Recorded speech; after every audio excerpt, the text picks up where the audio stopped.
Hello everyone, Jenna Ryan here for Self Love You with another recording where I'm going to talk about how to keep from being prey to the narcissist. How can we heal ourselves? How can we heal the wounds that are inside of us that are causing repeated offenses of narcissistic injuries from narcissists? A lot of the videos that I've seen on YouTube and a lot of people that are becoming enlightened to the whole process of narcissism, which is very textbook. They act very much the same across the board, across the world. And there's a lot of awakening going on. But what people don't realize is that this is a relational pattern. This is not something that you met a narcissist one day and now it's over. You figured out what a narcissist is. You know what love bombing is. Now it is over. That's not how this works. It may be that way for some people. I'm not speaking for everyone, but if you are someone who was raised in a narcissistic environment or an environment where your needs were not met, it could even be in an addicted, alcoholic family, any kind of unmet needs in childhood can cause you to be a prey to a narcissist, to the narcissistic relationship dynamic or codependent. Any missing link, any weaknesses in your sense of self, in your self-composition, in your identity can cause you to be prey to a narcissist. It's not one and done. What I have seen in my life and around me, if you are someone who was bit once, or was prey to the narcissist once, there's a high likelihood that you will be prey again. You don't just learn in 5 seconds. In my case, I've had to encounter many narcissists in order to learn this relationship dynamic. But the neat thing is that every time I have encountered a narcissist, I've grown a little bit within myself. So I don't let one drop of anything go to waste in my life. I don't allow myself to get down on myself for being in a narcissistically abusive relationship. I simply take the information and I move forward and I evolve and I grow stronger as I go, and I heal my insides. I grow and mature emotionally so that I can be stronger. And then I'm sharing this information with you right now. You're listening to me, and maybe I went through these things for a reason, because I'm processing now and I'm able to share, ways to heal from narcissistic abuse and how to not be prey. It's very easy to say, okay, I'm going to stay all away from narcissists. I'm going to stay away from all overt, flamboyant people. I'm going to stay out of the snake pits. I'm going to stay out of the drama. I'm going to do this. I'm going to do that. I'm going to do this. And here's my rule book. And this is the way it's going to be from now on. And no more narcissists for me. Thank you. I only want nice people in my world. Well, unfortunately, life doesn't work that way. You have to literally grow as a person and become a person that detracts, not attracts, but detracts narcissists, repels narcissists. You have to become someone who doesn't attract them, but repels them. And so whatever you are manifesting on the outside is what's going on the inside. So if you have a narcissist in your life, then there's something inside of you that is attracting that energy. And this is my belief. This is my opinion. If you do not agree, that is fine with me. I'm just giving you this, my 2 cents, what I've learned in my 10 years of healing from this. So yeah, it's been 10 years. It's been 10 years for sure, at least. Anyway, and so you have to really heal what is it in you that is an open doorway, okay? So along my path, I will be vulnerable with you and tell you that my path has been one in which I learn as I go, and if I encounter a narcissist, whether this be a romantic relationship, a marriage, friendship, work relationship, clients, whatever, I just make mental notes. and I learn how to either grow within myself, to protect myself from this transaction, this relational transaction, or I, learn to go no contact or low contact or gray rock, or just do something to protect myself. And on the other end, instead of, pointing the finger at awful narcissists, I also begin to mend my own wounds. So I use this encounter with narcissists as a way to see what I'm missing inside of me, areas I need to heal inside of me. It's a beautiful process. If you allow it to work this way, you will learn so much about yourself, and you will be able to heal in ways that you never thought possible. If you stop placing the blame shifting, and only thinking the narcissist is bad, instead of thinking, what is it within me that can be healed so that I repel these creatures? I'm just kidding. I don't want to say creatures, because you know what?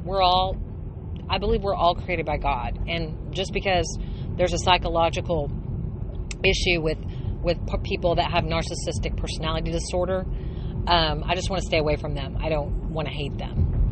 So anyway, how to not be narcissistic prey. Part of that, in my opinion, is to heal the wounds of less than. To heal the wounds of less than, so that no one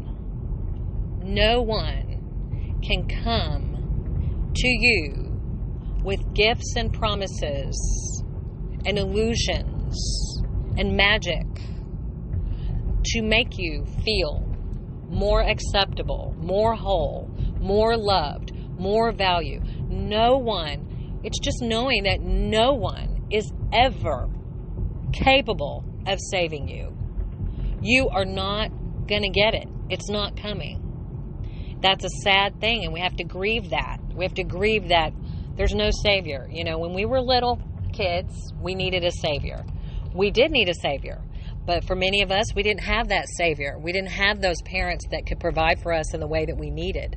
So what we did is we had an aching hole that's right there saying, I still need a savior. I still need a savior. And the narcissist swoops in and pretends like he or she can offer us that salvation in terms of, okay, I'll do this and that for you, and then we will, be together forever, and we will never be apart, and we are soulmates, and we will have a house with a white picket fence, and we will have all of your dreams will be achieved, and you will be fulfilled, and you will no longer have that emptiness inside, because I, the narcissist, can provide for you, because I have all of the superficial aspects of the personality in which to fulfill these needs within you.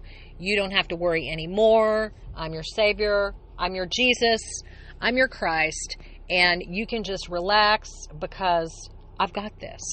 That's what the narcissist says. And, whether it could be a friend who is constantly giving you advice because you don't know, I don't know, what do I do? I don't know. You can tell me because you're the king and I'm not. And this is from, this is because there's a couple things here. Okay. So anyway, the narcissist cannot do that. He acts like he can, but he cannot. It's not possible. She cannot. She cannot give you everything. So the first way to not be prey, or one of the first ways to not be prey of the narcissist, is to realize that there is no savior. And that is not the way. That the way is not the savior. Now, you can have a savior, but it needs to be from within. You've got to be your own savior. You've got to stand up on your own 2 feet. And you've got to know that you know that you know that you know that you are the schnizzle. And no other person can add to you. No other person can take away from you. It's not like, you cannot allow yourself, you cannot allow your heart to get so wrapped up in another person that it abandons yourself and puts that other person on a higher plane so that you deny your own needs and subjugate your own needs to their needs. You must put your needs up there in any relationship, which means that you have boundaries, that you are able to moderately make requests, which means that you have the relationship skills to be present and to exist, that you don't make these covert agreements with others that, hey, you'll be the big wig and I'll just be the backseat driver. You cannot make these kinds of contracts and agreements with other people and maintain your identity and sense of self. It feels good to do that. That's what the narcissist promises. It feels like a symbiotic, feels like an enmeshment. It feels like a parent-child relationship in a way. I mean, I'm talking deep here. So if you guys are on surface level, turn off surface because we're going deep. We're diving really, really deep. So you have to stay with me to understand what I'm talking about, or you're going to get mad and put it in the comments and yell at me because you're not going to understand what I'm saying.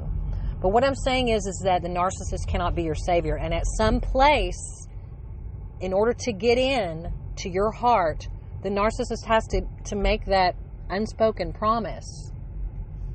Or somehow you have to believe that this person being in my life is going to make me worthy, make me feel worthy, because I don't have enough in me. And so I don't want to speak my needs because I don't want to scare this person away. I don't want this person to go anywhere. So the narcissist would thrive on, abusing you and making you feel bad and doing things to you to harm you. And if you are someone who doesn't understand your worth, you may allow this to occur, and you may put your needs last. And even though your intuition is knocking on your inner door and saying, wait, no, this is not right, and screaming, you may put that voice, you may hush that voice and not speak your truth. Maybe you don't know how to speak your truth. Maybe you're just getting started. But you can't do that because you're giving the narcissist all your power. You're giving your power away. You can't do that. Not if you want to survive in the world without being abused by the narcissist. So that was another video I just gave you on how to not be narcissist prey. Hope you like it. Comment, like, and share. Talk to you soon.